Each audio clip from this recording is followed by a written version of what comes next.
The wind at 12,000 feet didn't just blow. It screamed.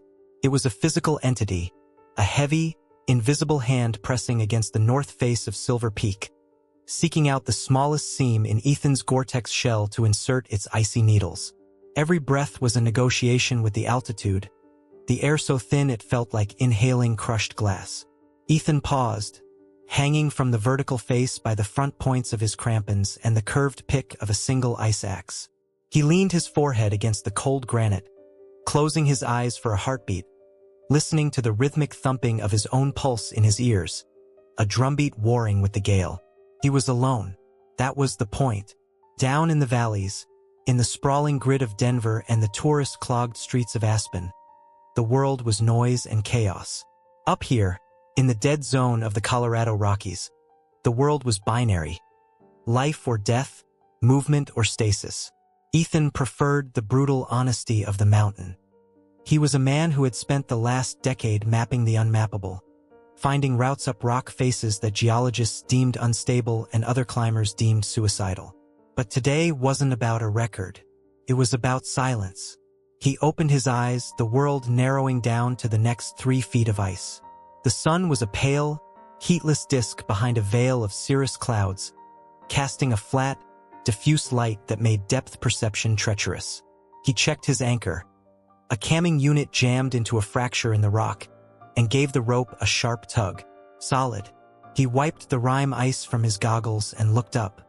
The summit was still 1,000 feet above, shrouded in a crown of spindrift that whipped off the peak like smoke. He moved with the mechanical precision of a machine built for this environment. Kick, swing, pull, breathe.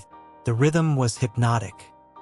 He was traversing a section of the face known as the razor's edge, a traverse that required him to move sideways across a sheet of verglas. Ice so thin it was transparent, coating the rock like a glaze. One mistake, one shattered plate of ice, and he would take a 60-foot fall before his protection gear caught him. If it caught him, it was during a momentary pause to chalk his hands, a habit more psychological than functional in this cold, that he saw it. At first, his brain refused to process the visual data.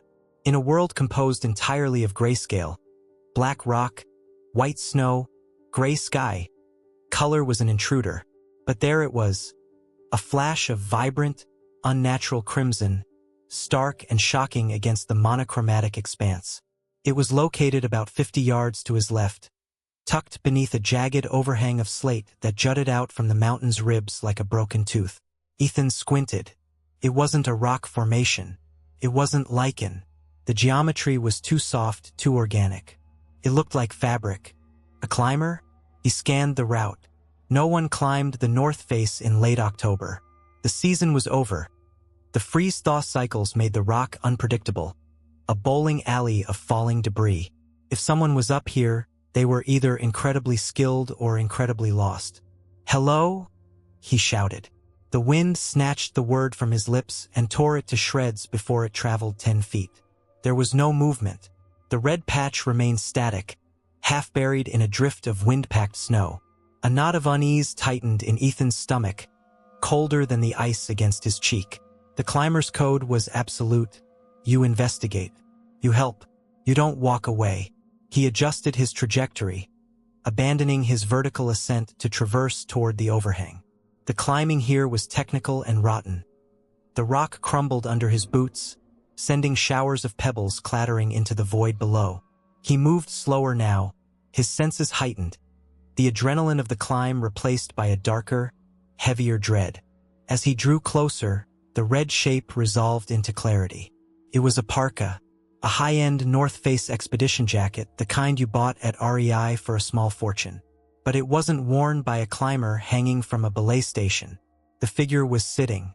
They were nestled into the small alcove beneath the overhang, legs extended, back resting against the stone wall. The snow had drifted up around their waist, cementing them into the mountain. They looked peaceful, like a hiker taking a midday rest to admire the view, were it not for the rime ice that coated their shoulders and the unnatural stillness that radiated from them. Ethan reached the ledge, his breathing ragged. He clipped his safety line to a protruding horn of rock and scrambled onto the small shelf. The wind seemed to die down here, blocked by the overhang, creating a silent tomb. "Hey!" Ethan said, his voice cracking. He knew there would be no answer. The air around the figure felt ancient, undisturbed. He knelt in the snow, his knees crunching through the icy crust. The figure was a woman. Her hood had blown back, revealing a face that was strikingly, horrifyingly preserved. The sub-zero temperatures had halted decomposition instantly, turning her skin into porcelain, pale and smooth as marble. Her eyes were closed, her lashes thick with frost. She didn't look dead. She looked like Snow White waiting for a wake-up call that would never come. Ethan's heart hammered against his ribs. He knew this face. The context was wrong. He was used to seeing it on a glowing television screen or a newspaper rack, not frozen at 12,000 feet. But the features were unmistakable. The sharp jawline, the determined brow, the distinctive scar above the left eyebrow. Sarah Jenkins. The name hit him like a physical blow. The investigative journalist. The woman who had dominated the news cycle 6 months ago. The official story was a tragedy. A day hike gone wrong. A slip on a trail in the lower foothills. A body never found. The authorities had combed the woods for weeks. They had dragged the rivers. They had never looked up here. Why would they? Sarah Jenkins was a city reporter, not an alpinist.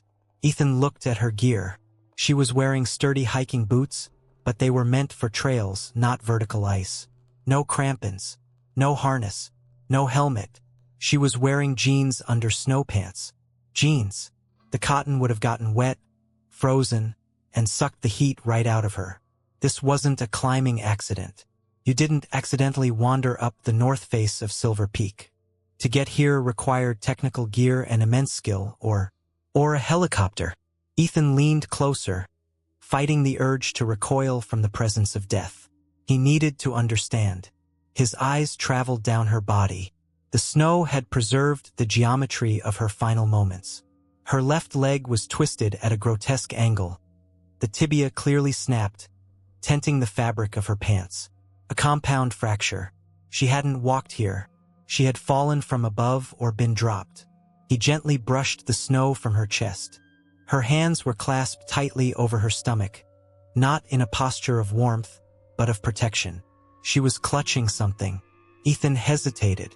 To disturb the dead felt like a violation, a sacrilege in this high cathedral of stone. But the reporter in her, the woman who had spent her life chasing truth, would have wanted to be heard. He carefully pried her frozen fingers apart. The rigor mortis had long since passed and the deep freeze had set in, making her digits stiff as wood. Beneath her hands, shielded by her body from the worst of the elements, was a backpack. It wasn't a mountaineering pack. It was a simple day pack, the kind used for carrying a laptop and a water bottle. It was slashed open on one side, likely from the fall against the sharp granite. Ethan pulled the pack free. It was heavy, frozen solid. He set it on his lap and worked the zipper. It was fused with ice. He pulled off his heavy overmitts, exposing his liner gloves to the biting cold, and used the warmth of his breath to thaw the metal slider. After a minute of agonizing effort, the zipper gave way with a crunch. Inside, nestled in a nest of frozen energy bar wrappers and a crushed water bottle, was a bundle wrapped obsessively in heavy-duty plastic sheeting and duct tape. It was the only thing in the bag that looked intentional, prepared. Ethan pulled the bundle out. He used his teeth to tear at the tape. Layer after layer of plastic fell away, fluttering in the updraft like prayer flags. The final layer revealed a thick, leather-bound notebook and a professional-grade DSLR camera. The camera body was cracked, the lens shattered into a kaleidoscope of glass, the victim of the violent impact. But Ethan turned it over, checking the side port. The SD card slot door was intact. He popped it open. The tiny black square of memory was there, seated perfectly. He pocketed the card immediately, an instinct he couldn't quite explain. Then he picked up the notebook. The leather was cold and stiff. He opened it. The first few pages were filled with neat shorthand notes, interviews, dates, names, Titan Corporation water tables, arsenic levels, payoffs, standard investigative notes. But as he flipped toward the back, the handwriting changed. The ink became erratic, the letters jagged and deeply indented into the paper, as if written with immense force or uncontrollable shaking. The last entry was dated October 14th, 6 months ago, the day she went missing. Ethan read the words, and the cold of the mountain seemed to seep into his very marrow, bypassing his layers of wool and down. I can hear the rotors. They are coming back to check. Vance thinks the fall killed me instantly. He doesn't know I crawled under the ledge. My leg is shattered. I can't feel my feet anymore. The cold is actually starting to feel warm. That's bad, I know that's bad. Ethan looked up from the page, scanning the horizon.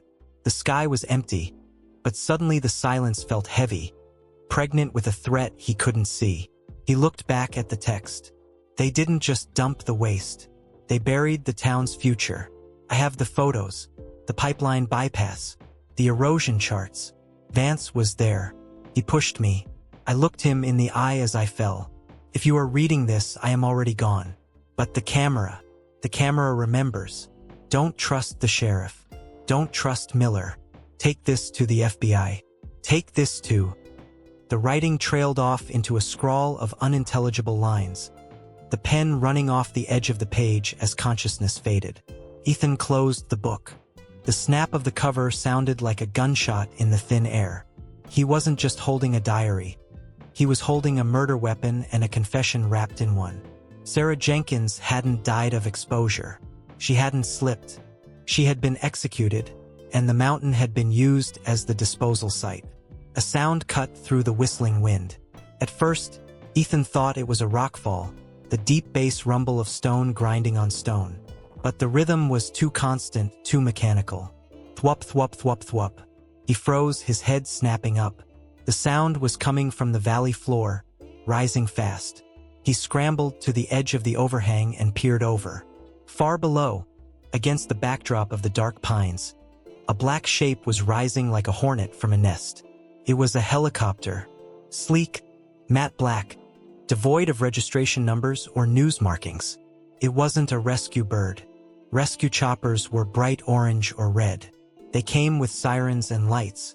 This machine moved with a predatory purpose, banking hard against the wind, its nose cone sweeping the face of the mountain. They were looking. Titan Corporation 6 months. They knew the snowpack was thinning. They knew the body might surface. They were here to clean up the loose ends. Ethan looked back at Sarah. She sat there, silent and accusatory, the evidence of a corporate empire's sins resting in her lap. If they found her, they would find the diary. They would find the camera. And the truth would disappear into the incinerator of history. He couldn't let that happen. Ethan shoved the diary into the internal pocket of his jacket, zipping it tight against his chest. He grabbed the SD card from his pocket and put it in a separate, waterproof pouch around his neck. He looked at Sarah one last time. "I'm sorry," he whispered, his voice lost in the rising roar of the rotors. "I can't take you with me. Not yet." He grabbed his ice axe. The vibration of the helicopter was shaking the loose snow from the ledge. The machine was close now, maybe 500 feet below and climbing fast. He could see the figure of a man leaning out the side door, scanning the cliffs with binoculars. Ethan pressed his back against the cold stone, making himself as small as possible. He was exposed. If he stayed here, he was dead. If he climbed up, he was slow and visible. The only way was down, but not the way he came. He looked at the couloir to his right.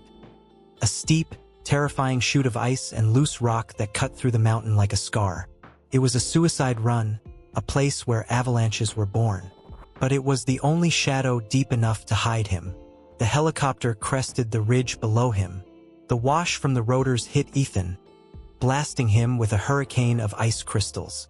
He saw the man in the door point upward. He saw the glint of a rifle scope. Ethan didn't think. He didn't plan. He simply reacted. He unclipped his safety line, took a breath that tasted of ozone and fear, and threw himself into the void. Gravity was no longer a law of physics. It was a hungry, violent animal that had clamped its jaws around Ethan's ankle and was dragging him down into the throat of the world. The moment he unclipped from the safety of the rock face, the sensation of falling wasn't the weightless flight of a dream, but a brutal, bone-jarring collision with reality. He didn't drop through the air. He struck the 45-degree slope of the couloir with the force of a car crash, the breath driven from his lungs in a single, agonizing grunt. The world instantly dissolved into a chaos of white noise and violent motion. He was sliding, tumbling, a ragdoll thrown into a washing machine filled with rocks and ice.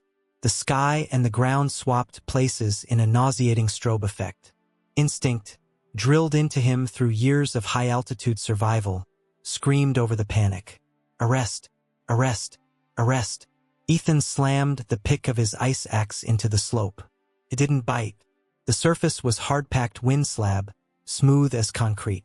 The metal shrieked, scratching a useless line across the ice, sending a vibration rattling up his arm that threatened to dislocate his shoulder. He was accelerating. 30 miles an hour. 40. Below him, the couloir narrowed into a bottleneck choked with jagged granite teeth. If he hit those at this speed, he wouldn't be a climber anymore. He would be biological debris. He rolled onto his stomach, screaming through gritted teeth, and brought his weight down on the axe handle with everything he had left. The pick found a fracture in the ice. Caught. The deceleration was brutal. His shoulder socket popped with a sickening sound, and his body swung around like a pendulum, his crampons scrabbling for purchase. He came to a halt hanging by a single point of steel, his chest heaving against the frozen slope, shards of ice stinging his face like buckshot. For a second, there was silence. Then came the sound. Thwop, thwop, thwop. It was louder now, visceral. The black helicopter crested the ridge line 300 feet above him, a dark insect hovering against the gray sky. It banked sharply, the downdraft hitting the couloir and kicking up a blinding cloud of snow. Ethan looked up, squinting through his cracked goggles. He saw the side door slide open further. He saw the muzzle flash before he heard the report. Crack-thwack. The bullet impacted the ice 2 feet to his right, exploding a chunk of the slope into powder. They weren't trying to capture him. They were trying to erase him. Ethan didn't wait for the second shot. He released the tension on the axe and let himself slide again, this time controlled, steering with his feet. He aimed for the shadow of the western wall, where a massive serac, a block of glacial ice the size of a cathedral, hung precariously over the chute. It was a death trap in any other circumstance, a ticking time bomb waiting to crush anything below it, but right now it was a shield. He scrambled into the crevasse beneath the overhang of the serac just as the snow around the entrance erupted in a line of geysers. Bullets chewed up the ground where he had been seconds ago. He pressed himself into the blue twilight of the ice cave, gasping for air. The air inside was ancient and still, smelling of ozone and crushed rock. He checked his chest immediately. The zipper was held. The diary was safe. He touched the waterproof pouch under his thermal layer. The SD card was there. The helicopter hovered outside, the sound of its rotors reverberating off the canyon walls like a physical hammer. They couldn't see him in here, but they knew where he was. He was pinned. Ethan assessed his body. His left shoulder was throbbing with a dull, sickening heat, likely a torn rotator cuff. His ribs ached every time he inhaled, a sharp reminder of the landing. But his legs worked. He could move. He had to move. If he stayed here, they would either wait him out or flank him. He looked deeper into the crevasse. It wasn't a dead end.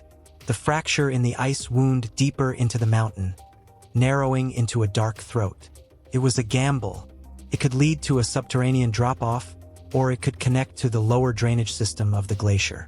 Move, he commanded himself aloud, his voice sounding alien in the enclosed space.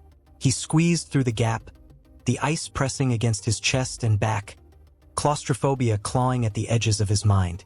He shuffled sideways, his crampons scraping against the glass-smooth walls. The light from the entrance faded, leaving him in a gloom illuminated only by the faint blue bioluminescence of the glacial ice filtering sunlight from meters above. Above him, the sound of the helicopter changed pitch. The rhythmic beating slowed, replaced by a high-pitched whine. They were repositioning, or worse, they were deploying. Ethan emerged from the fissure 10 minutes later and 500 feet lower. The terrain had changed. The vertical world of the dead zone was giving way to the subalpine scrub. The couloir opened up into a wide, snow-covered bowl dotted with stunted pine trees and large boulders. This was avalanche country. The snow here was deep, soft powder, waist-deep and treacherous. He scanned the sky. The helicopter was gone. That scared him more than seeing it. He began to wade through the snow, post-holing with every step, the effort burning the last reserves of glucose in his muscles. He needed to reach the tree line proper, the dense forest of spruce and fir that would offer true cover. A crackle of static cut through the silence. It wasn't his radio. He didn't carry one that worked on these frequencies. It was coming from the wind. No, not the wind. Ethan dropped low behind a boulder. The sound was a voice, distorted by distance and amplification. Sector 4. He went into the chute. Flush him out. Ethan peered around the rock. Far to his left, on a ridge that overlooked the bowl, he saw movement. Two figures clad in white tactical snow camouflage were skiing down the ridge. They moved with professional grace, carving tight turns, rifles slung across their chests. They were fast, much faster than a battered climber wading through deep powder. They were herding him. They knew he had to cross the open bowl to get to the trees. Ethan looked up at the slope above the skiers. The sun had been hitting the eastern face for 3 hours now. The snowpack was heavy, wet, and unstable.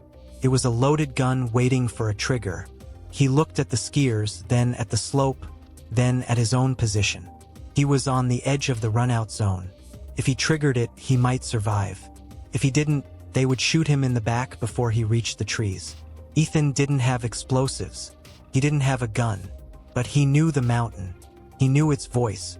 He scrambled up onto the boulder, exposing himself completely. He stood there, a dark silhouette against the white snow, waving his arms. "Hey!" he screamed, his voice raw and tearing at his throat. "Hey! Over here!" The lead skier saw him instantly.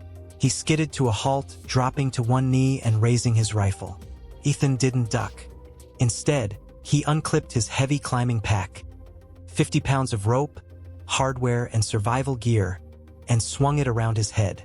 With a primal roar, he hurled the pack not at the skiers, but up the slope, aiming for a small, convex roll of snow just below a rock band. It was a trigger point, a structural weak spot in the snowpack he had noted on his ascent hours ago. The pack hit the snow with a dull whump. For a second, nothing happened. The skier fired. A bullet zipped past Ethan's ear. Then the mountainside. A crack, sharp as a thunderclap, shot across the face of the slope above the skiers.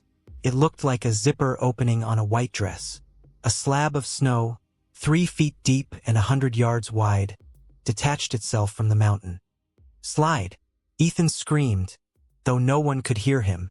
He threw himself off the back of the boulder, digging his hands and feet into the earth, curling into a fetal ball as the world turned to thunder. The avalanche didn't flow. It exploded. Thousands of tons of snow, ice, and rock poured down the mountain, accelerating to 80 miles an hour in seconds. The roar was deafening, a physical pressure that vibrated Ethan's organs. The ground shook as the white tide swept past his boulder, rising up like a tsunami. He felt the spray, the suffocating cloud of powder that filled his nose and mouth. But the main mass of the slide missed him by yards, channeled by the terrain away from his sanctuary. The skiers weren't so lucky. Ethan didn't see them disappear, but he heard the change in the sound. The wet, crunching noise of nature erasing the intruders. The slide continued down the mountain, snapping century-old pine trees like matchsticks, carving a path of destruction all the way to the valley floor. And then silence returned. A heavy, settling silence. Ethan waited a full 2 minutes before moving.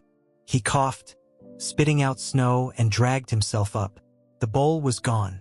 In its place was a churned, ugly scar of debris. There was no sign of the skiers, no sign of white camo, just the raw, exposed earth and the settling powder cloud. He was alive, but he was weaponless now.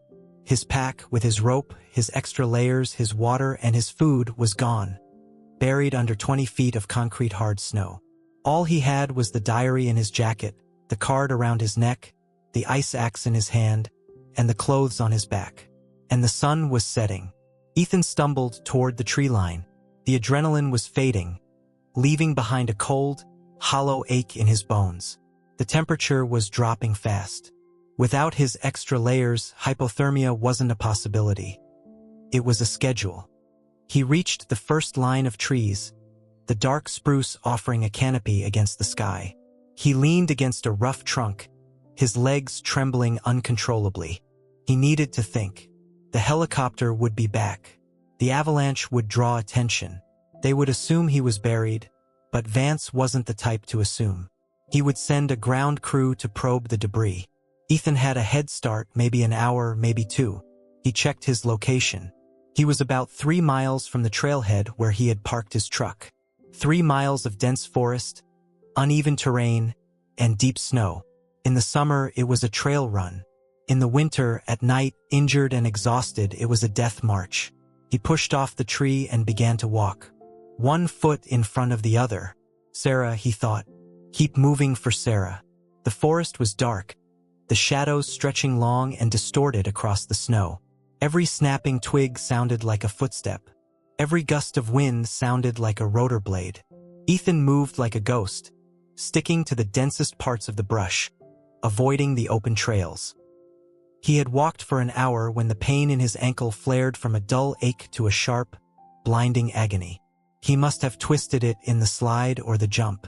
He stopped, leaning against a rock, and packed a handful of snow against the joint to numb it. As he knelt there, he saw it. Through the trees, about 100 yards down the slope, a beam of light cut through the darkness. It swept back and forth, methodical, searching. Then another beam joined it. Then a third. They were sweeping the woods. Ethan's heart sank. They had anticipated his route. They knew he had to go back to the car. They were between him and his only way out. He couldn't fight them. He was outnumbered and outgunned. He had to be smarter. He looked around. The forest here was steep. To his right, a frozen creek bed cut a ravine down the mountain. It was a natural drainage, filled with boulders and fallen logs. It would be hard traveling, brutal on his ankle, but it would hide him from the thermal scopes and the flashlights. Ethan slid into the ravine. The cold here was intense, the air pooling in the low ground. He crawled over icy rocks, dragging his bad leg. He could hear the voices of the search team now. Spread out. 10-meter intervals. If it moves, kill it. The voice was American military professional. These weren't security guards. They were mercenaries. Ethan paused. He was directly below them now. If he made a sound, if he cracked a branch, if he coughed, it was over. He held his breath until his lungs burned. The beams of light passed over the top of the ravine, illuminating the snow above him, but failing to penetrate the shadows of the ditch. He waited for the footsteps to fade. They were moving uphill toward the avalanche site. They thought he was still up there or dead. Ethan used the distraction to move faster. He scrambled down the creek bed, slipping on the ice, tearing his pants on snagged branches. He didn't feel the cold anymore. He was running on pure survival instinct. Another hour passed. The terrain flattened out. The trees thinned. Ahead, through a gap in the pines, he saw the dull reflection of moonlight on metal. The parking lot. It was empty, save for his rusted Toyota Tacoma and a single, pristine black SUV parked right next to it. The SUV was idling, white exhaust puffing gently into the night air. They were waiting for him. Of course they were.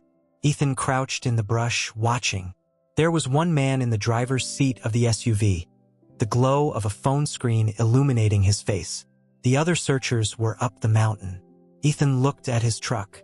His keys were in a magnetic hide-a-key box inside the rear wheel well, a surfer's habit he had never broken. But to get to it, he had to cross 50 feet of open pavement. He needed a distraction. He looked at his hand. He was still gripping the ice axe. It was a tool for climbing, for saving a life. Tonight, it had to be something else. He crept around the perimeter of the lot, moving downwind. He approached the SUV from the blind side, the rear passenger quarter. He could hear the music playing inside the car, soft jazz.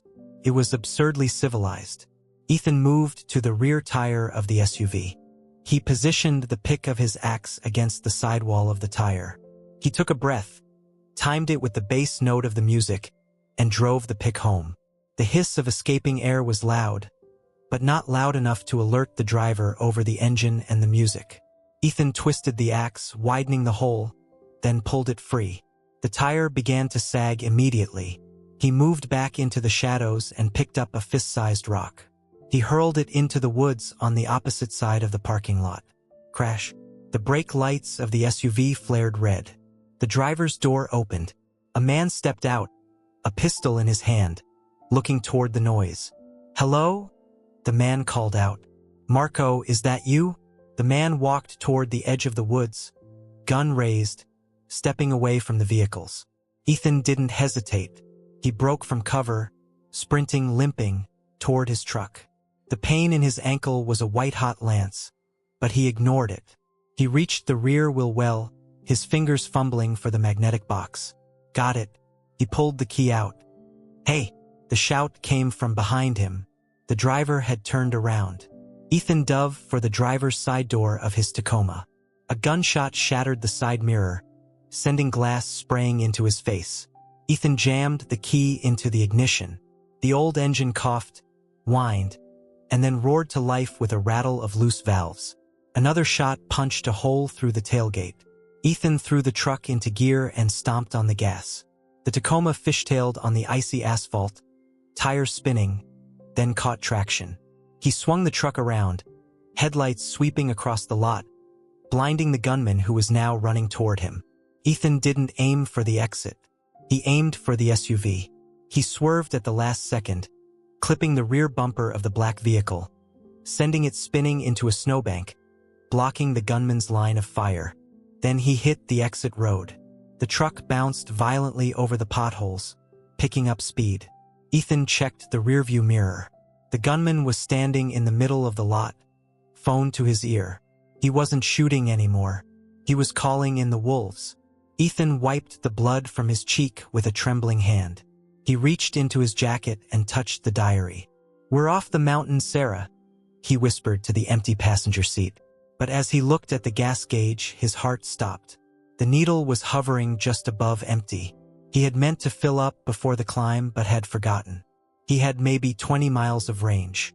The nearest town with a police station was 40 miles away. And behind him, on the winding mountain road, he saw the piercing LED headlights of 2 more vehicles appearing out of the darkness, moving fast. The descent was over. The race had just begun. The rearview mirror was no longer a tool for navigation. It was a frame for Ethan's nightmare. 2 sets of blinding LED eyes burned through the darkness behind him, piercing the dusty rear window of the Toyota Tacoma. They were close, dangerously close, and closing the gap with the predatory inevitability of wolves running down a wounded elk.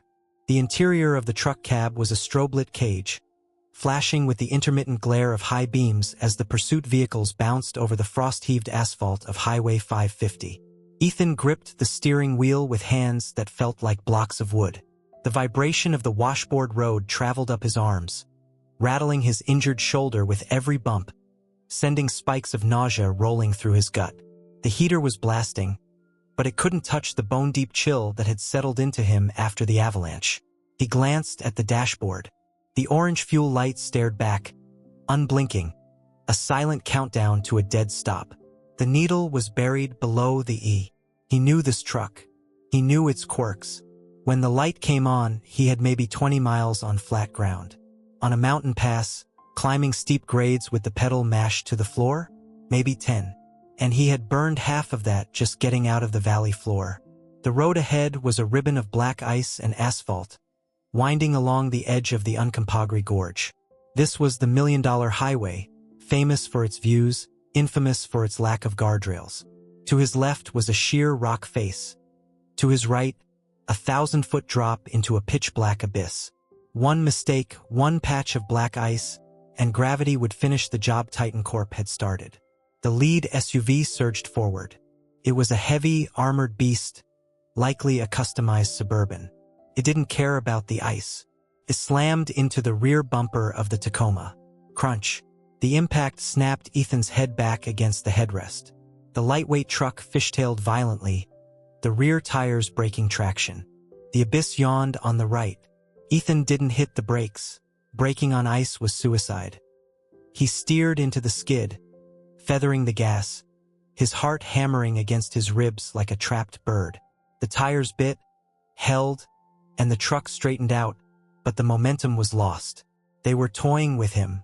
They could have pit maneuvered him into the canyon already, but they wanted something. The diary. They needed to stop him, not just kill him. If he went over the edge, the diary went with him, potentially lost in the snowpack or the river below. They needed to pin him. Think? Ethan hissed through gritted teeth. His breath fogged in the cold air of the cab. He couldn't outrun them.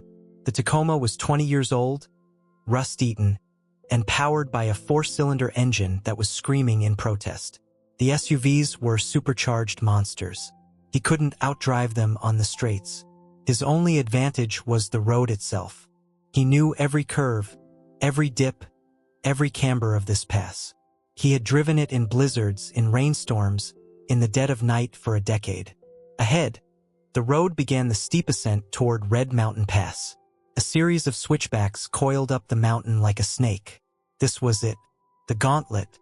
The lead SUV pulled into the opposing lane, engine roaring, trying to pull alongside him. They were going to box him in against the mountain wall. Ethan saw the passenger window roll down. A man in a tactical vest leaned out, leveling a submachine gun. Ethan jerked the wheel to the left. The Tacoma lurched, crossing the center line and slamming its side against the SUV. Metal screamed against metal, sparks showering the asphalt like fireworks. The gunman flinched, pulling back inside. The SUV swerved toward the cliff edge before correcting. Ethan floored it, gaining a few car lengths as they recovered. But the engine sputtered. A hiccup, then a surge, then another hiccup. Fuel starvation. The steep incline was sloshing the last dregs of gasoline away from the intake pump. "Come on, old girl," Ethan pleaded, slamming his hand on the dash. Just a little more. He was losing speed. The SUVs were right back on his bumper. He could see the faces of the drivers now, illuminated by the dashboard glow, grim, professional, emotionless. They knew he was done. They were just waiting for gravity and mechanics to end the chase. Ethan looked ahead. A quarter-mile up, the road hooked sharply around a blind corner, a hairpin turn known as the Bear Creek Curve. Beyond that was a narrow concrete bridge spanning a frozen waterfall. An idea formed in his mind. It wasn't a plan. It was a desperate, psychotic gamble. It relied on two things: the darkness and the arrogance of the men behind him. He reached for the headlight switch. "Don't miss," he whispered. As the Tacoma entered the apex of the blind corner, Ethan killed the lights. Total blackness swallowed the world. For the drivers behind him, the red taillights of the Tacoma simply vanished. It was as if the truck had driven off the face of the earth. Ethan didn't brake. He was driving by memory now, counting the seconds in the dark. 1, 2, 3. He felt the camber of the road under the tires. He visualized the guardrail-less edge inches from his wheels. He yanked the wheel hard right, drifting the truck through the invisible curve. He hit the bridge.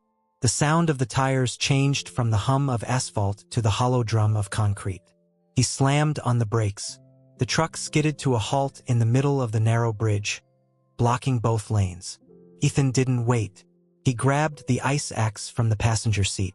He didn't have time to grab his jacket or the survival blanket. He kicked the door open and rolled out onto the frozen pavement, the cold biting through his jeans instantly. He scrambled over the concrete barrier of the bridge and dropped. It wasn't a long drop, maybe 8 feet, onto the frozen shelf of the waterfall below. He landed in a crouch, the impact jarring his bad ankle, sending a bolt of white-hot agony up his leg. He bit his tongue to keep from screaming, tasting copper. He pressed himself into the shadows beneath the bridge supports, hiding behind a curtain of massive icicles. Above him, chaos erupted. The lead SUV came around the blind corner fast, too fast. The driver, expecting to see taillights in the distance, instead saw the dark, unlit hulk of the Tacoma stationary in the middle of the road. Tires screeched. A horn blared, long and terrified. Crash. The sound was deafening. The SUV slammed into the back of the parked truck. Glass shattered, metal crumbled, and the momentum drove the lighter Tacoma forward, spinning it violently. The SUV careened off the concrete railing, sparks flying, before coming to a rest sideways, blocking the bridge completely. The second SUV skidded to a halt just inches from the pileup, its headlights illuminating the wreckage. Silence followed for a heartbeat, broken only by the hiss of a ruptured radiator and the tinkle of falling glass. Then shouting, "Clear the vehicle! Secure the package!" Doors slammed. Footsteps pounded on the bridge deck above Ethan's head. Beams of tactical flashlights swept the wreckage, cutting through the steam rising from the smashed engines. "Empty! Cab is empty!" A voice shouted. "Check the drop." He couldn't have gone far. Ethan pressed himself deeper into the ice. The adrenaline that had fueled his escape was fading, replaced by the crushing reality of his situation. He was hiding under a bridge at 10,000 feet, injured with no vehicle, no heat, and a team of killers hunting him. The cold was a physical weight now, pressing on his chest. His hands were shaking so hard the ice axe rattled against the stone. A flashlight beam cut through the darkness, sweeping the frozen creek bed below. The light danced over the icicles, inches from Ethan's face. He closed his eyes, holding his breath, willing his heart to stop beating so loudly. "I see footprints," someone yelled. "Heading down the drainage." Ethan's eyes snapped open. He looked down. In his haste, he had left a clear trail in the dusting of snow on the ice shelf. They weren't looking at him. They were looking at where he had gone. "Go. Flank him. Go." Boots crunched on the snow as men began to rappel down the embankment on the far side of the bridge. Ethan realized his mistake. He had trapped himself. If he stayed, they would sweep back and find him. If he ran down the creek, they would run him down with their night vision and fresh legs. He had to go up. It was counterintuitive. It was insane. But it was the only direction they weren't looking. Ethan waited until the footsteps moved away down the ravine. He looked up at the underside of the bridge. There were maintenance rungs, rusted iron staples driven into the concrete pier. He hooked his ice axe onto the lowest rung and pulled. His shoulder screamed in protest, a tearing sensation that nearly made him black out. He gritted his teeth, tears freezing on his cheeks, and hauled himself up. One rung, two. He reached the lip of the bridge deck. The second SUV was idling there, its headlights pointing toward the wreckage, illuminating the scene. The driver was standing outside, leaning against the hood, rifle trained on the darkness of the ravine, watching his team work. He was the rear guard. Ethan pulled himself over the railing, moving like a shadow behind the wreckage of his Tacoma. He was 10 feet from the gunman. He checked the diary in his jacket. Still there. He looked at the idling SUV. It was warm. It had a radio. It had gas. Ethan gripped the ice axe. This wasn't self-defense anymore. This was war. He picked up a shard of broken glass from the road. He tossed it to his left, away from the SUV. Clink. The gunman spun around, rifle raised toward the noise. "Who's there?" Ethan moved. He didn't run. He lunged, closing the distance in 2 strides. He didn't use the sharp pick of the axe. He wasn't a murderer, not yet. He swung the flat adze, striking the man hard on the temple. The gunman crumpled without a sound, his rifle clattering to the asphalt. Ethan grabbed the man by the collar and dragged him behind the smashed Tacoma. He didn't check to see if he was alive. He didn't care. He took the man's radio and clipped it to his belt. Then he took the rifle, an AR-15 platform with thermal optics. He sprinted for the driver's seat of the SUV. As he climbed in, the radio crackled. "Team leader to base. Target is not in the ravine. Repeat, target is not in the ravine. Footprints end at the icefall." It's a decoy. Ethan slammed the door and locked it. The warmth of the cabin hit him like a physical embrace. "Base copies," the radio replied. "Check the perimeter. Check the vehicles." Ethan looked at the thermal scope on the rifle lying on the passenger seat. He looked at the rearview mirror. Behind him, down the road he had just come from, he saw more lights, reinforcements. He shifted the SUV into reverse. He couldn't go forward. The bridge was blocked by the wreck. He had to go back. Back toward Silverton?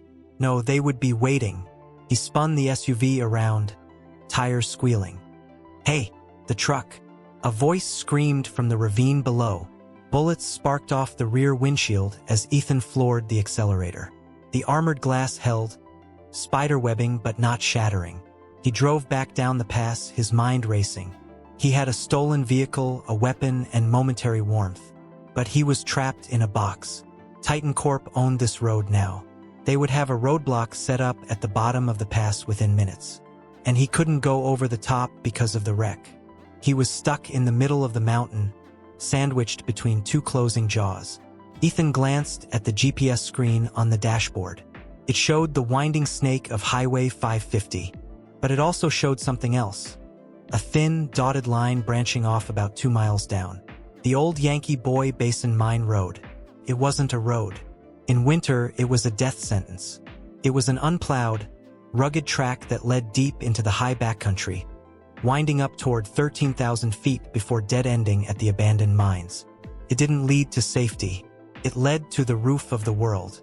"If you want me," Ethan muttered, staring at the approaching headlights in the distance, "you're going to have to come up to my level." He keyed the radio mic. "This is Ethan," he said, his voice calm, cold. "Tell Vance I'm not running away. I'm going up. If he wants his book, tell him to bring a shovel." He dropped the mic and wrenched the steering wheel to the right, smashing through a snowbank and onto the hidden mining track. The SUV bucked and roared as it hit the deep powder. This vehicle was built for this: locking differentials, high clearance, raw power. Ethan pushed it, driving into the teeth of the storm that was beginning to swirl around the peaks again. He drove for 20 minutes, the road becoming nothing more than a shelf cut into the cliff, the snow getting deeper with every switchback. The headlights cut through swirling white curtains. Finally, the road ended. A massive drift blocked the way, towering 10 feet high. Beyond it lay the ghost town of the Yankee Boy Mine. Skeletal wooden structures rotting in the wind, dark mine shafts plunging into the earth. Ethan killed the engine. Silence rushed back in, heavy and oppressive. He checked the fuel gauge. Half a tank. Enough to keep the heater running for a few hours. But he couldn't stay here. A stationary target was a dead target. He grabbed the rifle, the diary, and a first aid kit from the glove box. He stepped out into the howling wind. The cold was different up here, sharper, thinner. He looked back down the mountain. A snake of headlights was winding its way up the track he had just driven. 5 vehicles, maybe 6. A small army. Ethan turned toward the mine entrance. The heavy timber doors were boarded up, marked with danger, keep out signs fading in the weather. He used the crowbar end of the ice axe to pry the boards loose. The wood groaned and snapped. A draft of stale, earthy air blew out from the darkness, air that hadn't seen the sun in 50 years. He squeezed through the gap. Inside, it was pitch black. He clicked on the tactical light mounted on the rifle. The beam illuminated rusted mine cart tracks, rotting support beams, and water dripping from the ceiling. This mine connected to the other side of the ridge, or at least the legend said it did. If the tunnels hadn't collapsed, he could come out 3 miles away in the Telluride Basin. If they had collapsed, well, it was a better tomb than a snowbank. Ethan moved deeper into the tunnel. Behind him, he heard the roar of engines reaching the end of the road. He stopped. He needed to buy time. He looked at the heavy timber supports holding up the tunnel entrance. They were dry, brittle with age. He opened the first aid kit and found a flare. A road flare, bright red. He struck the cap. The flare hissed to life, sputtering crimson light that danced on the wet rock walls. Ethan wedged the flare into the base of the main support beam. Then he took the rifle and fired 3 shots into the wood, splintering it, exposing the dry core to the flame. He turned and ran. He didn't look back as the fire caught. He didn't look back as the dry timbers, soaked in decades of coal, dust, and neglect, ignited like kindling. He was 50 yards deep when he felt the whump of the collapse. A cloud of dust and debris billowed past him, choking the air. The entrance was sealed. He was locked in the mountain, and the only way out was through the dark. The sound of the collapse was not a crash, but a thud, a deep, resonant vibration that traveled through the soles of Ethan's boots and settled in the pit of his stomach. It was the sound of a door slamming shut on the world. A cloud of ancient dust, composed of pulverized rock and century-old coal, billowed past him, choking the beam of his tactical light until it was nothing more than a milky white rod extending 3 feet into the gloom. Ethan covered his mouth with the crook of his arm, coughing violently. The air tasted of copper and rot. He backed away from the sealed entrance, his boots crunching on loose shale. He waited, rifle raised, heart hammering against his bruised ribs, listening for the sounds of digging, of shouting, of pursuit. But there was only silence, a silence so profound it felt heavy, a physical weight pressing against his eardrums. He had done it. He had buried himself alive to escape execution. He lowered the rifle. The adrenaline that had fueled his manic escape up the mountain began to recede, leaving behind a cold, trembling exhaustion. His left shoulder throbbed with a dull, sickening rhythm, and his ankle felt as though it were encased in hot lead. He checked the tactical light mounted on the stolen AR-15. The battery indicator was green, but flickering. He had light, but not forever. "Okay," he whispered. His voice sounded flat, deadened by the rock walls. "Okay." He turned away from the rubble and faced the dark throat of the Yankee Boy mine. The tunnel stretched ahead, a jagged scar bored into the heart of the mountain by men who had died 100 years ago for silver they never got to keep. The air was stagnant, roughly 40 degrees, and damp. Water dripped from the ceiling with maddening irregularity. Plink, plink, plink, landing in puddles that shimmered like black oil in the flashlight beam. Ethan adjusted the strap of the rifle over his good shoulder, feeling the weight of the diary against his chest. It was a talisman now, the only warm thing in a world of cold stone. He began to walk. The mine wasn't a straight line. It was a labyrinth. The map in his head, a fuzzy recollection of local lore and topographical charts he'd studied years ago, suggested that the main drift should cut straight through the ridge and intersect with the Imogene Pass tunnel system, eventually spitting him out in the high alpine basin above Telluride. It was a distance of maybe 2 miles underground. On a sidewalk, that was 30 minutes. Here, in the dark, navigating over rotten sleepers and rockfalls, it was an odyssey. He moved cautiously, favoring his bad leg. The beam of his light swept across the walls, illuminating veins of quartz and pyrite, fool's gold, that glittered mockingly. Every 100 yards, side tunnels branched off into the darkness, gaping maws that breathed cold drafts of air. Some were boarded up, others had collapsed long ago. He ignored them, sticking to the widest set of tracks. The iron rails twisted and rusted into orange snakes. Time lost its meaning. Could have been minutes or hours. The darkness acted as a sensory deprivation tank, amplifying his internal monologue. He found himself talking to the ghost in his jacket. "We're going to make it, Sarah," he muttered, stepping over a pile of fallen timbers. "Just a little hike. A really dark, really wet hike." He imagined her reply. He had never met her, but he felt he knew her voice from the diary. Sharp, cynical, but undeniably brave. "Stop whining and keep moving, Ethan." He reached a section where the floor of the tunnel was submerged. Black water, opaque and still as glass, stretched for 50 yards. The roof had dipped here or the floor had sunk. There was no way around. Ethan stood at the edge, the cold radiating off the water hitting his face. He didn't know how deep it was. It could be ankle deep. It could be a flooded vertical shaft dropping 1,000 feet. He picked up a loose rock and tossed it into the center of the pool. Splash. The sound echoed wetly. It didn't sound like a bottomless pit. "Right," he said, shivering. "Bath time." He stepped in. The cold was shocking, a physical assault that made him gasp. The water soaked through his boots instantly, numbing his toes.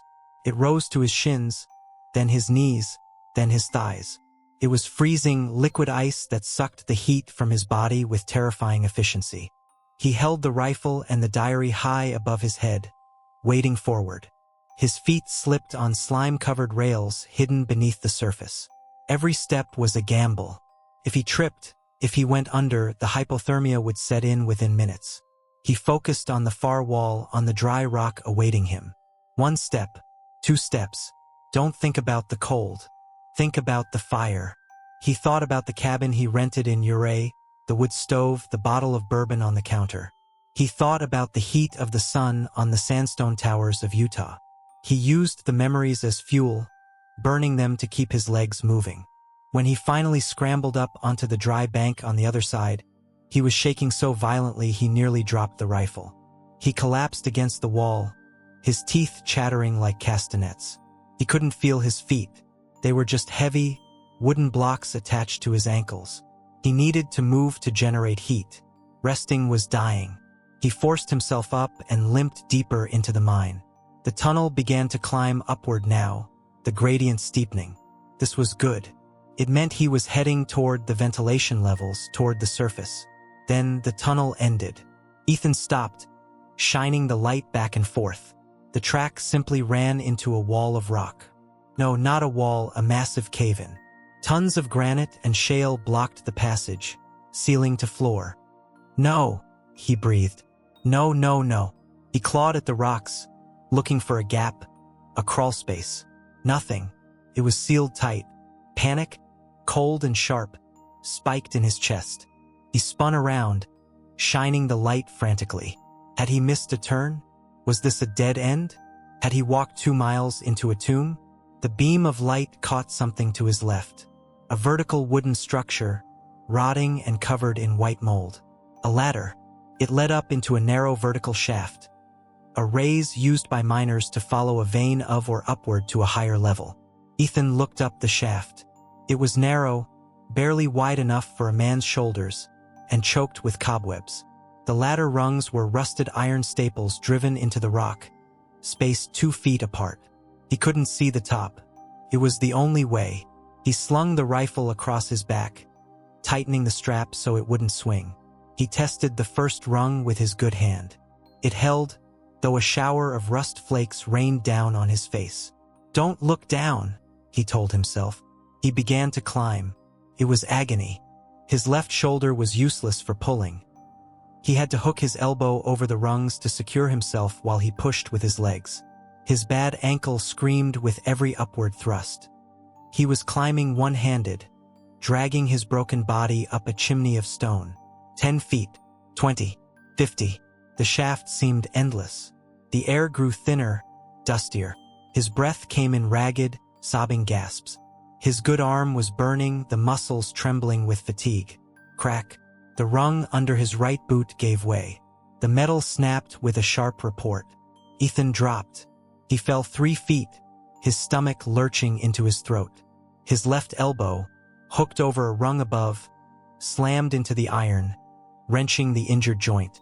He screamed, a raw, animal sound that tore his throat, as he swung wildly over the void, dangling by one arm. The pain was blinding. White spots danced in his vision. The rifle banged against the rock wall, the metal clattering loudly. He hung there, sobbing, the darkness trying to pull him down. Let go, the voice in his head whispered. It's easier. Just let go. It stops hurting if you let go. Then he felt the diary pressing against his ribs. The hard edge of the book dug into his skin. Sarah didn't let go. She had crawled with a broken leg. She had written her truth while freezing to death. Not today, Ethan grunted. He swung his legs, scrabbling for purchase on the rock wall. His boots found a small ledge, taking the weight off his arm. He gasped, sucking in the dusty air. He reached up with his good hand, found the next rung, and pulled. He kept climbing. 10 minutes later, his hand struck something solid above him. Wood. A trapdoor. He pushed. It didn't move. He pushed harder, gritting his teeth, putting his shoulder into it. Move, damn you. The wood groaned, then cracked. Debris rained down on him. Dirt, rocks, snow. Snow. A blast of freezing fresh air hit his face. It was the sweetest thing he had ever smelled. Ethan shoved the broken trapdoor aside and hauled himself up and out. He rolled onto a concrete floor, gasping, coughing, staring up. He wasn't outside. He was in a large, cavernous room with a high, vaulted ceiling. Moonlight streamed in through blown-out windows high up on the walls. Snow had drifted in, covering the floor in a white blanket.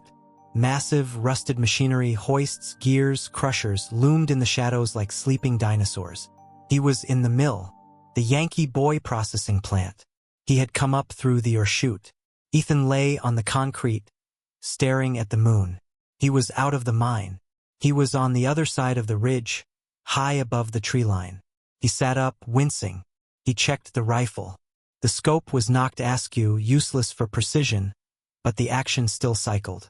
He stood up and walked to the jagged hole in the wall that had once been a window. The view was breathtaking and terrifying. He was perched on the side of a cliff, thousands of feet above the valley floor. Below him, the world was a sea of clouds. Above him, the peaks of the San Juan Mountains pierced the night sky like jagged teeth. And far below, on the winding switchbacks of the Imogene Pass Road, he saw lights. Not the headlights of cars. These were brighter, searchlights, and they weren't moving up the road. They were stationary. They were setting up a perimeter. Ethan frowned. How did they know? How did they beat him here? Then he heard it. A low, static hum coming from his belt. The radio he had stolen. Target signature lost in the mine. Seismic sensors indicate a collapse at the north portal. Copy that, a voice replied. A voice Ethan recognized. Smooth, arrogant, terrifyingly calm. Robert Vance. He didn't die in there. He's a cockroach. He'll head for the mill. It's the only vent large enough for a man. Have the drone stand by. The drone. Ethan threw himself away from the window just as a high-pitched whine cut through the wind. Whir. A dark shape zipped past the window, hovering for a split second before banking away. A thermal drone. Contact. The radio crackled. Heat signature detected in the upper mill. Level 4. Flush him. Vance ordered. Use the gas. I want him alive long enough to tell me where the card is. Then burn it down. Ethan looked around the mill. It was a death trap. A crumbling wooden structure perched on a cliff, filled with dust and drafts. And now they knew exactly where he was. He saw a flash of light from the ridge above the mill. A thump sound. A canister crashed through the rotten roof, landing in the snow 10 feet from him. It hissed, spinning on the floor, spewing thick, white smoke. CS gas. Tear gas. Ethan coughed as the first tendrils hit him. His eyes burned instantly. He grabbed the collar of his jacket and pulled it up over his nose, stumbling toward the far side of the mill. Another canister crashed through the window. Then another. The room was filling rapidly. He couldn't breathe. The gas clawed at his throat, blinding him. He stumbled blindly, crashing into a rusted conveyor belt. He needed air. He saw a heavy iron door on the far wall. An emergency exit? A loading bay? He threw his weight against it. It was rusted shut. Open! He screamed, kicking it with his good leg. The radio crackled again. He's trapped. Send in the extraction team. Masks on. Ethan looked around wildly. The gas was everywhere. He was cornered. He raised the rifle, aiming at the door where the extraction team would come from. But he couldn't see. His eyes were streaming tears, his vision a blur. He wasn't going to let them take him. He wasn't going to let them take Sarah. He looked at the floor. Old wooden planks, soaked in oil and grease from decades of machinery. He remembered the flare. He didn't have another flare. But he had the rifle. And he had the sparks. No, that was suicide. He looked up. Above the rusted machinery, a heavy steel chain hung from a gantry crane, dangling over a massive opening in the floor, the primary crusher jaws. The jaws led down a chute, out the bottom of the mill and onto the tailings pile, a slope of loose rock that dropped 2,000 feet down the mountain. It was a garbage chute for rocks, a slide to hell. The door to the mill burst open. Tactical lights cut through the tear gas smoke. Figures in gas masks and body armor stormed in, moving with terrifying speed. "Drop the weapon. On the ground. Now." Ethan didn't drop the weapon. He fired, not at the men, but at the window above the gantry crane. The glass shattered. He sprinted for the chain. "He's running. Taser. Taser." 2 wires shot out of the smoke, missing Ethan by inches, sparking against the iron crusher. Ethan leaped, grabbing the greasy chain with both hands. He didn't have the strength to hold on. He wrapped the chain around his forearm, screaming as the metal bit into his skin. "See you in hell," he yelled. He kicked off the platform, swinging out over the crusher jaws. He released his grip at the apex of the swing, aiming for the dark, square opening of the discharge chute. He fell into the darkness. He hit the steel slide, polished smooth by millions of tons of rock. He accelerated instantly, sliding down the angled metal tube in pitch blackness. He was a bullet in a barrel. He shot out of the bottom of the mill airborne. For a second, he was flying. The cold night air hit him, clearing the gas from his lungs. Below him, the tailings pile, a massive slope of sharp, unstable shale, rushed up to meet him. He hit the scree. It wasn't snow. It was rock. Thousands of razor-sharp stones. He rolled, tumbled, and slid. The rocks tore at his clothes, his skin. He covered his head, curling into a ball, letting the mountain chew him up. He slid for what felt like forever, a landslide of one man. When he finally came to a stop, buried halfway to his waist in loose shale, he didn't move. He couldn't. Every inch of his body was screaming. He lay there, looking up at the mill, towering hundreds of feet above him on the cliff edge. He saw the flashlight beams playing over the chute exit. They were looking for a body. Ethan slowly pulled his hand out of the rocks. He checked his chest. The diary was still there. He checked the rifle. It was gone, lost in the slide. He was weaponless, broken, exposed. But he was out, and he was below their perimeter. He rolled onto his stomach and began to crawl. Not toward the road, not toward the town. He crawled toward the dark tree line of the valley floor, leaving a trail of blood on the gray stones. The hunter had become the hunted, but the hunted was becoming something else. Something harder, something like the mountain itself. The mountain did not forgive. It merely delayed its judgment. Ethan lay face down in the scree, the sharp edges of the shale digging into his cheek, waiting for the executioner. His body was a map of agony. The slide down the tailings pile had shredded his clothes and flayed the skin from his forearms and shins. His left ankle, previously just twisted, now throbbed with a terrifying, hydraulic pressure that suggested internal bleeding. But the loudest sound in the universe wasn't his ragged breathing or the wind whistling through the jagged peaks. It was the high-pitched, electronic whine hovering 200 feet above him. The thermal drone. It circled like a vulture made of carbon fiber and malice, its camera lens swiveling, hunting for the telltale crimson glow of body heat against the cold blue of the mountain. Ethan pressed himself into the loose rock, wishing he could stop his heart, stop the blood pumping through his veins that made him a beacon in the dark. He was exposed, a smear of biology on a canvas of stone. The drone dipped lower. It had seen something, perhaps the heat of his impact, or the fresh blood staining the gray stones. Ethan didn't wait to be identified. He dug his fingers into the loose gravel and pulled. He dragged himself forward, inch by agonizing inch, moving like a broken reptile. He wasn't crawling toward safety. He was crawling toward the only thing that could hide him. The freezing, turbulent waters of Canyon Creek that roared at the base of the slope. The drone whirred, dropping to 50 feet. A spotlight snapped on, a blinding cone of white LED cutting through the darkness. It swept the slope, dancing over the rocks, searching. Ethan rolled. He tumbled the last 10 feet down the embankment, crashing through a thicket of frozen willows and splashing into the water. The shock was absolute. The water was meltwater, barely above freezing. It hit him like a physical blow, driving the air from his lungs and clamping a vice around his chest. He submerged completely, letting the current drag him downstream, his body bumping against submerged boulders. Above the surface, the spotlight swept the bank where he had just been, illuminating the broken branches, but the water masked his thermal signature. He was invisible, but he was dying. He held his breath until his lungs screamed, then surfaced beneath the overhang of a fallen log. He gasped, sucking in air that tasted of ice and pine needles. His limbs were heavy, unresponsive. The hypothermia wasn't a threat anymore. It was a companion, whispering to him to just close his eyes, to let the river carry him to a sleep without dreams. "Get up." Sarah's voice seemed to echo in the rush of the water.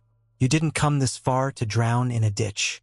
Ethan gritted his teeth, biting his lip until he tasted fresh blood. The pain sharpened his mind.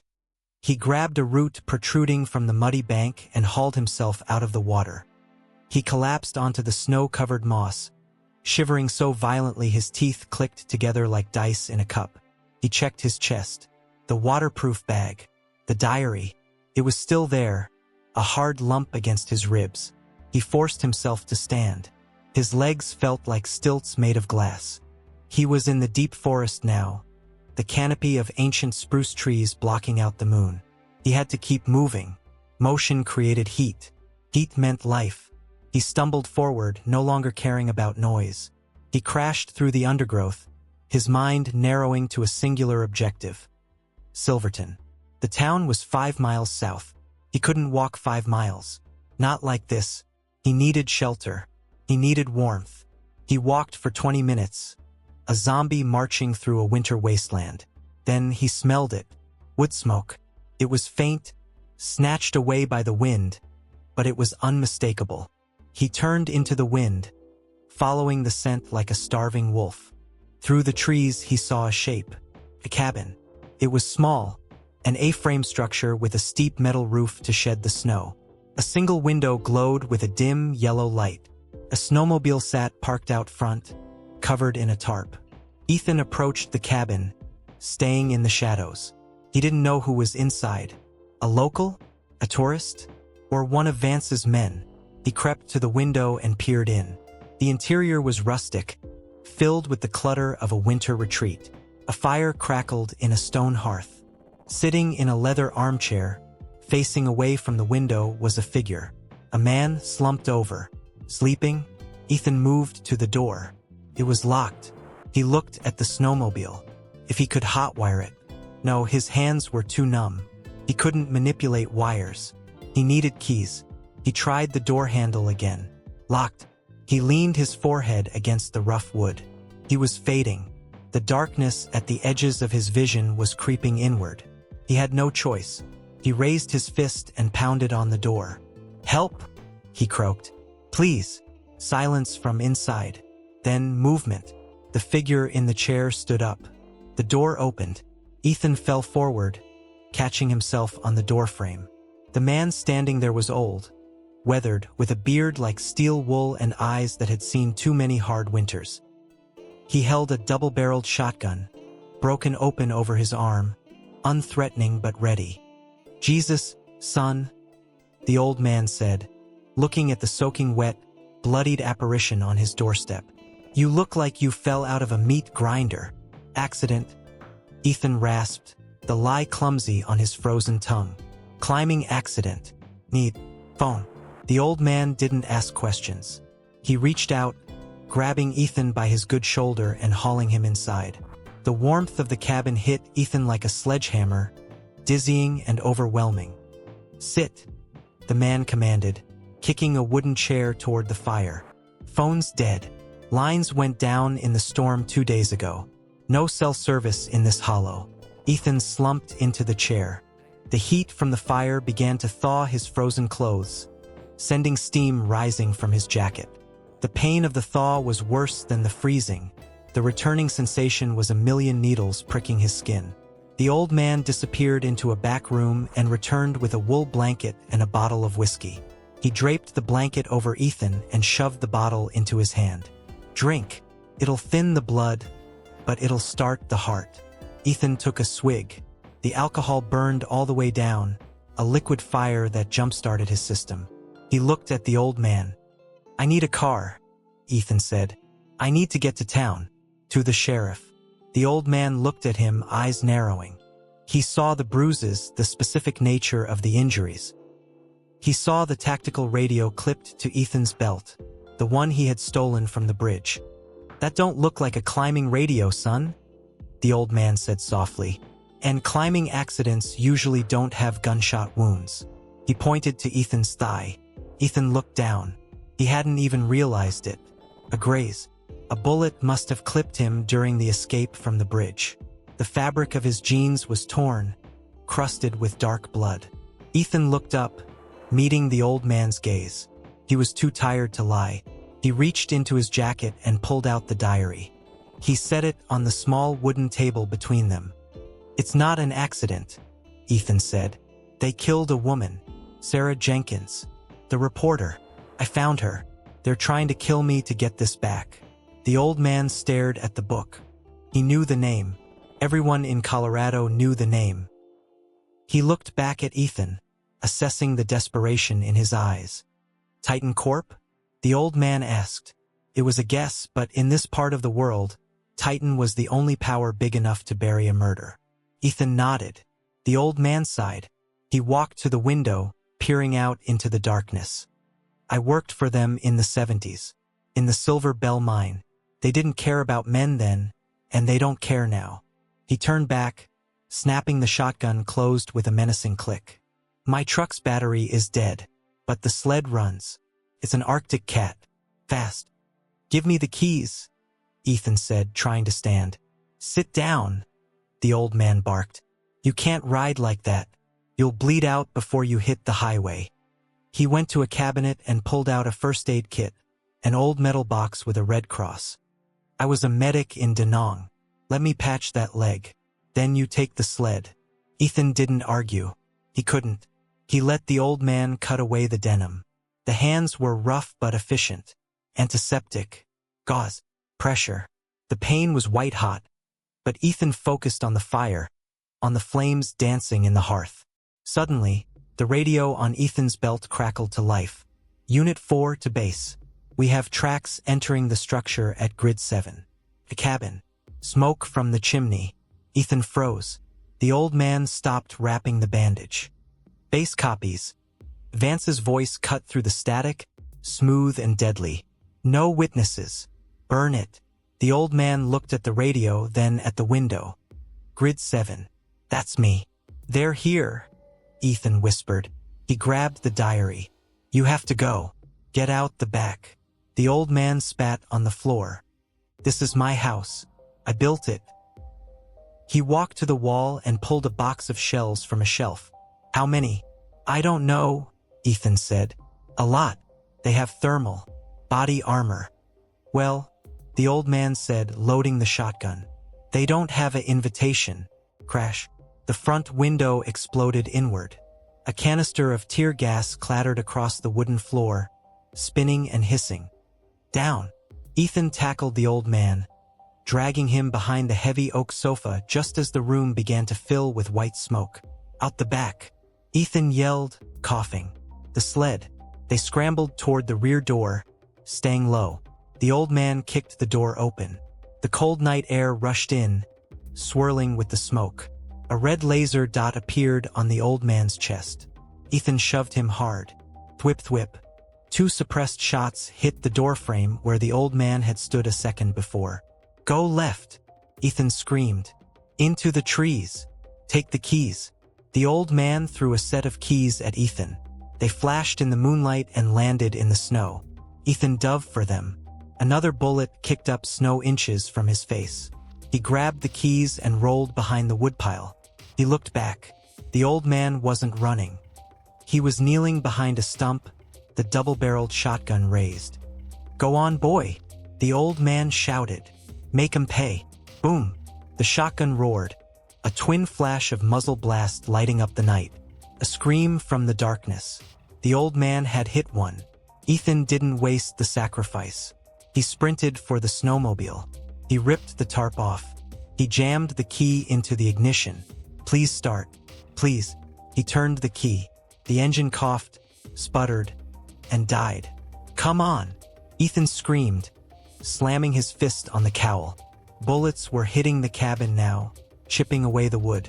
The old man fired again, reloading with practiced speed. Ethan tried again. He pumped the throttle, turned the key. Vroom! The two-stroke engine roared to life, a high-pitched scream of power. Ethan grabbed the handlebars. He didn't turn on the headlight. He couldn't make himself a target. He slammed the throttle. The track spun, gripping the snow, and the sled shot forward like a missile. He tore across the clearing, aiming for the logging road that led down to the highway. As he passed the edge of the woods, he looked back. The cabin was glowing. They had thrown incendiary grenades. Flames were licking up the walls. The old man was still firing, a lone defender against the darkness. "I'm sorry," Ethan whispered, tears freezing on his cheeks. "I'm so sorry." He crouched low over the handlebars, making himself small. He hit the logging road at 50 miles an hour. The trees blurred into a tunnel of shadows. The wind chill was 40 below zero, but Ethan didn't feel it. He was fueled by a rage so pure it felt like it was burning his skin from the inside out. The radio crackled. "Target is on a snowmobile, heading south on County Road 4. Intercept him." Ethan checked the mirror. No headlights behind him yet. They were busy with the cabin. But they would be coming. The logging road was treacherous, rutted, icy, and winding. Ethan rode with a reckless abandon. He drifted the sled around corners, the skis hanging over drop-offs. He jumped frost heaves, the suspension bottoming out with bone-jarring impacts. He saw the highway ahead, the black ribbon of asphalt. He hit the embankment and launched the snowmobile onto the road. The carbides shrieked as they scraped across the pavement. He gunned it, driving the snow machine down the shoulder of the highway, sparks flying. In the distance, the lights of Silverton glowed, a cluster of warmth in the vast, cold valley. But between him and the town, a blockade of headlights spanned the road. 3 black SUVs, parked side by side, blocking both lanes. Men stood behind the open doors, rifles raised. They were waiting. Ethan looked at the speedometer. 60 miles an hour. He couldn't stop. If he stopped, he died. If he turned around, he died. He looked at the terrain. To the right of the highway was a steep embankment leading down to the frozen Onomus River. To the left, a vertical cliff face. He had to thread the needle. He steered the snowmobile off the shoulder, down into the ditch. The deep snow slowed him down. He gunned the engine, fighting the handlebars. He was aiming for the gap between the guardrail and the riverbank. It was narrow, maybe 4 feet wide, choked with brush. The mercenaries opened fire. The air around him turned into a swarm of angry hornets. Bullets punched holes in the cowling of the snowmobile. The windshield shattered. A round grazed his shoulder, tearing the jacket. Ethan screamed, ducking his head. He held the throttle wide open. He hit the gap. The snowmobile bucked, crashed through the willows, and launched off a snowbank. For a second, he was airborne over the frozen river. The sled landed hard on the ice. The suspension snapped. Ethan was thrown over the handlebars. He tumbled across the ice, sliding for 100 feet, spinning like a curling stone. He came to a stop in the middle of the river. The silence returned, ringing in his ears. He lay there, staring at the stars. Every bone in his body felt broken. The snowmobile was a smoking wreck 50 yards away, but he was past the blockade. He was on the river, and the river ran straight through the heart of Silverton. He rolled onto his knees. He checked the diary. Safe.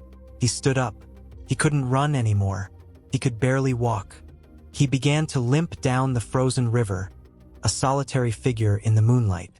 The town was close now. He could hear the faint sounds of civilization, a dog barking, a distant siren. He reached the outskirts. The river wound behind the old Victorian houses. He climbed up the bank, dragging his body through someone's backyard. He collapsed onto the sidewalk of Green Street. It was 2 a.m. The street was deserted. The saloons were closed. The streetlights cast long, lonely shadows on the snow.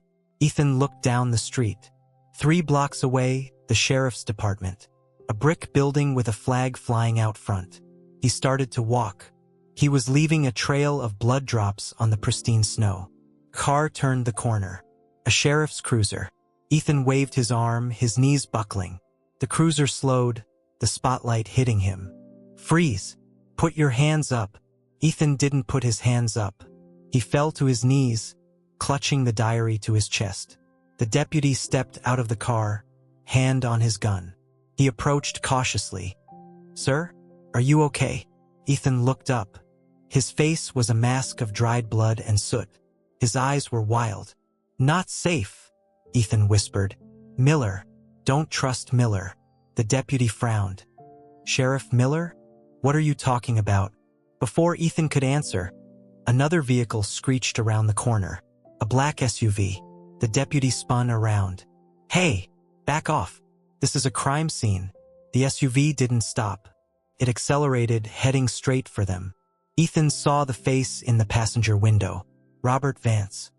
"Run!" Ethan screamed at the deputy. He scrambled backward, crawling toward the alleyway between two buildings.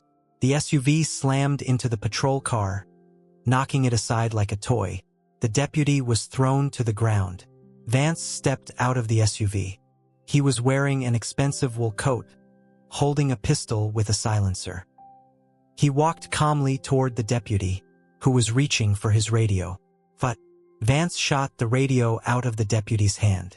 Then he kicked the deputy in the face, knocking him unconscious. Vance turned his gaze to the alleyway where Ethan was trying to stand. "End of the line, Ethan," Vance called out, his voice echoing off the brick walls. "Nowhere left to run. Give me the book, and I'll make it quick." Ethan leaned against the dumpster. He was trapped. The alley was a dead end, a brick wall at the back. He looked at the diary in his hand. He looked at Vance walking toward him, flanked by two heavy-set men. Ethan smiled, a bloody, broken smile. He reached into his pocket. He didn't pull out a weapon. He pulled out a lighter, the one he had found in the old man's cabin. He held the lighter under the corner of the plastic bag wrapping the diary. "You want it?" Ethan shouted. "Come and get it." Vance stopped. His eyes widened. "Don't be stupid. You burn that, you die for nothing." "I'm already dead," Ethan said, flicking the lighter. The flame danced in the cold air. "But if this burns, you go to prison anyway." The cloud, Vance. Sarah wasn't stupid. She uploaded the encrypted files. This book is just the key. It was a bluff, a desperate final lie. But Vance hesitated. And in that split second of hesitation, sirens erupted from every direction. Not the local sheriff sirens. Different ones. Two-tone. State troopers. Ethan looked past Vance. At the end of the street, blue and red lights were flooding the town. The old man, he hadn't just fought. He had a radio too. Or maybe the gunshot at the bridge had finally drawn the state police. Vance looked back. He realized his window was closing. "Kill him," Vance ordered his men. "Take the book." The two mercenaries raised their rifles. Ethan closed his eyes, clutching the diary, and waited for the thunder. The bullet did not come. Ethan flinched, his muscles locking in a spasm of anticipated agony. His eyes squeezed shut against the muzzle flash that was destined to end his life. He waited for the tearing of flesh, the shattering of bone, the final cold darkness. But the thunder that erupted in the alleyway wasn't the sharp, suppressed crack of the mercenaries' carbines. It was a boom, deep and authoritative, like the gavel of a furious god slamming down on the pavement. One of the men flanking Robert Vance jerked violently backward, his chest erupting in a spray of red mist. He hit the snowy ground before the sound of the gunshot even registered. "Sniper!" Vance screamed, his composure shattering instantly. He scrambled back, slipping on the ice, abandoning his dignified veneer for the frantic, animalistic desperation of prey.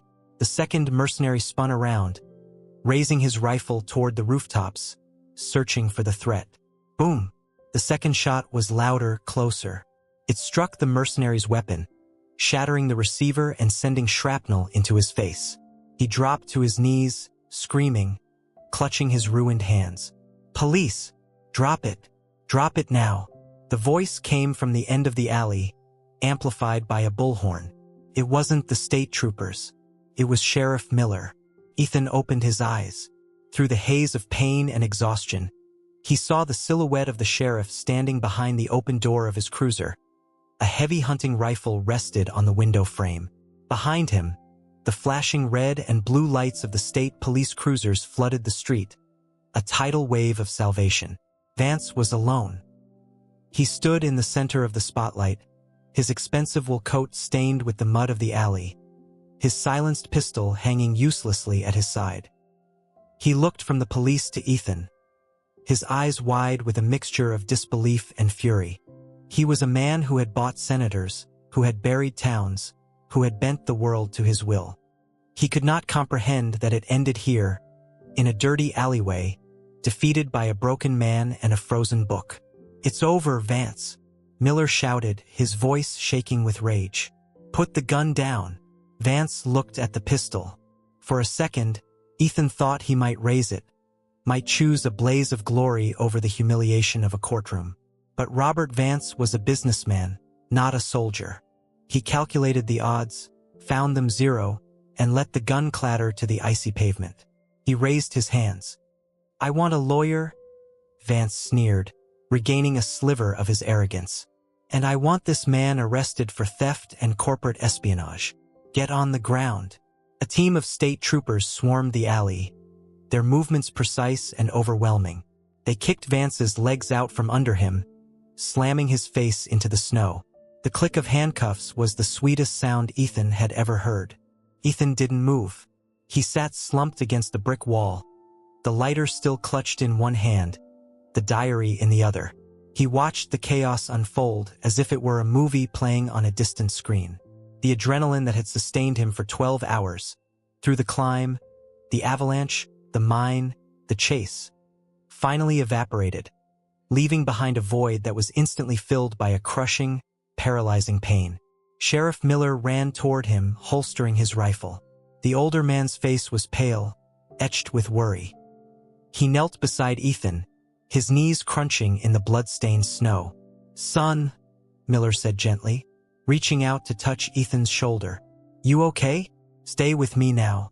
Ethan tried to speak, but his throat was too dry, too raw. He looked at the diary. He tried to lift it, to hand it to the sheriff, but his fingers wouldn't obey. They were frozen into a claw around the leather binding. "Sarah?" Ethan whispered, the name escaping his lips like a ghost. "Sarah. She's still up there." "We know," Miller said, his voice thick with emotion. "We know. You did good, kid. You did real good." Paramedics pushed past the sheriff, surrounding Ethan. They were talking fast, using words like hypothermia, trauma, and blood loss. Someone was cutting his jacket off. Someone else was sticking a needle into his arm. Ethan didn't feel the needle. He felt a strange warmth spreading through his chest, a soft, enveloping darkness that pulled at the corners of his vision. He looked up at the night sky. The clouds had parted, revealing the jagged silhouette of the San Juan Mountains against the stars. Silver Peak loomed above them all, silent and white, a tombstone touching the heavens. He had promised to bring her down. He had failed. He was down here and she was still up there, alone in the cold. "I'm sorry," he murmured as the darkness claimed him. "I couldn't bring you home." The world returned in fragments. First, there was the smell. Antiseptic, floor wax, and stale coffee. Then the sound. The rhythmic, reassuring beep, beep, beep of a heart monitor. Ethan opened his eyes. The light was blinding. He blinked, tears forming, until the blurry shapes coalesced into a room. A hospital room. He was in a bed, elevated slightly. His left arm was in a sling, his chest wrapped tight in bandages, his leg elevated in a cast. He tried to move, and his body screamed in protest. Every inch of him ached. "Easy, Mr. Hunt. Easy." A woman was sitting in the chair next to the bed. She was dressed in a sharp gray suit, a badge clipped to her belt. She looked tired but sharp, her eyes intelligent and assessing. "I'm Agent Ross, FBI," she said, closing a file folder on her lap. You've been unconscious for 3 days. You had severe hypothermia, a torn rotator cuff, 3 broken ribs, a fractured tibia, and enough lacerations to stitch a quilt. Frankly, the doctors are amazed you're alive. Ethan stared at her, his mouth dry. The book, he croaked. Agent Ross reached into her briefcase and pulled out a clear evidence bag. Inside was the battered leather diary. We have it, she said. And the memory card. The encryption on the card was heavy, but your friend Sarah Jenkins. She was smart. She left the password in the diary, hidden in the dates of her entries. Ethan let out a breath he felt he had been holding for 3 days. Vance? He asked. In federal custody. Ross replied, a small, grim smile touching her lips. Denied bail. The photos on that card are damning. Titan Corp has been dumping toxic runoff into the Uncompahgre water table for a decade to cut costs. And the diary details the murder. We have Vance's GPS data placing him on the mountain that day. We have the ballistics from the men who chased you. It's over, Ethan. You burned them to the ground. Ethan looked at the ceiling. It should have felt like a victory. It should have felt like triumph. But he just felt heavy. And Sarah? He asked softly. Agent Ross's expression softened.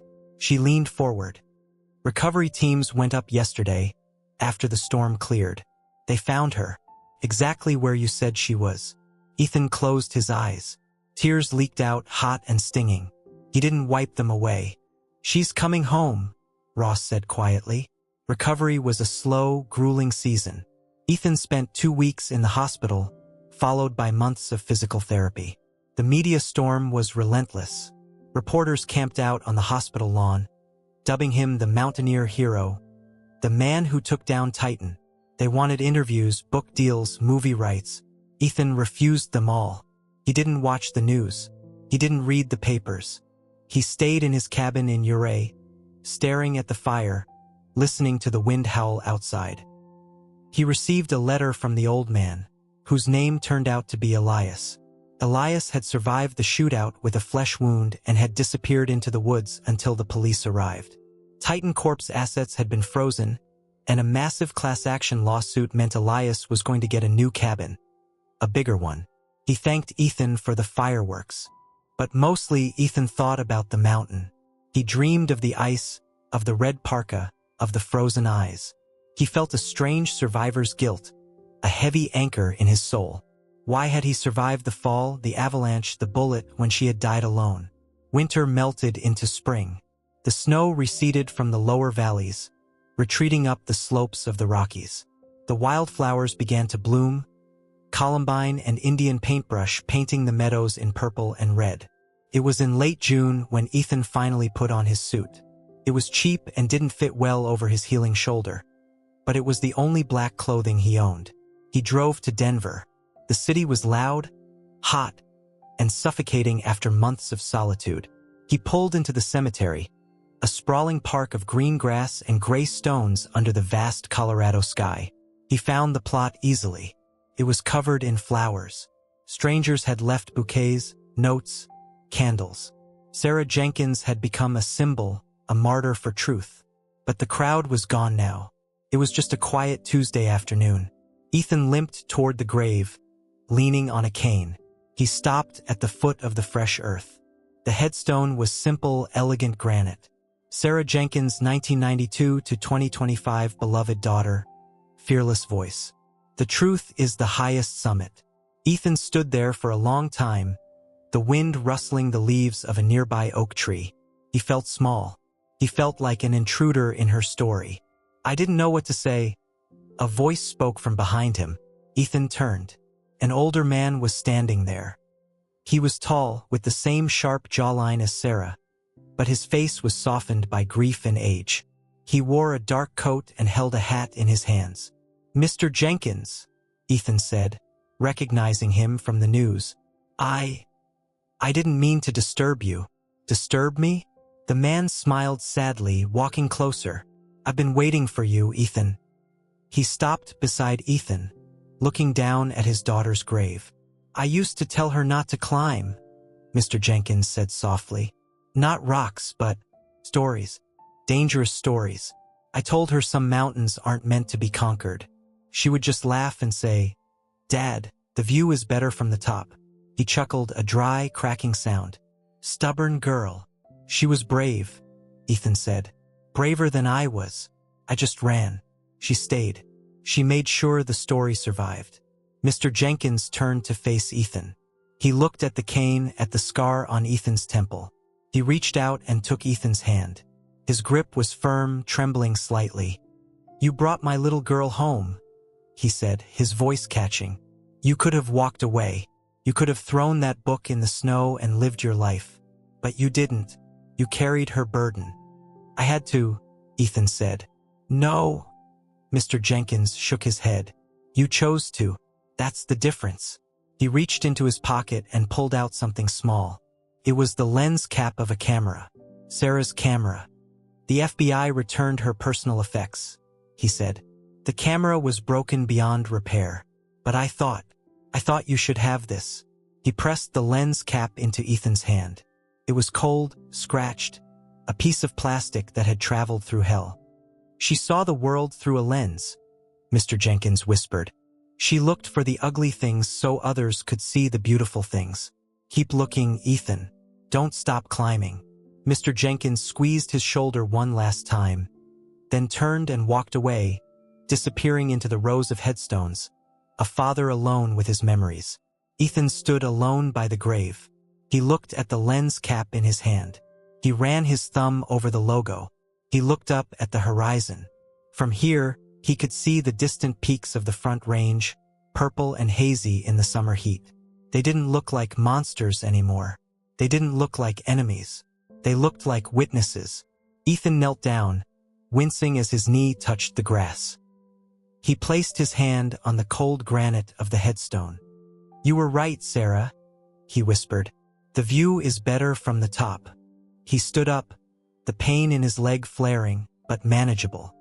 He took a deep breath, filling his lungs with the scent of cut grass and rain.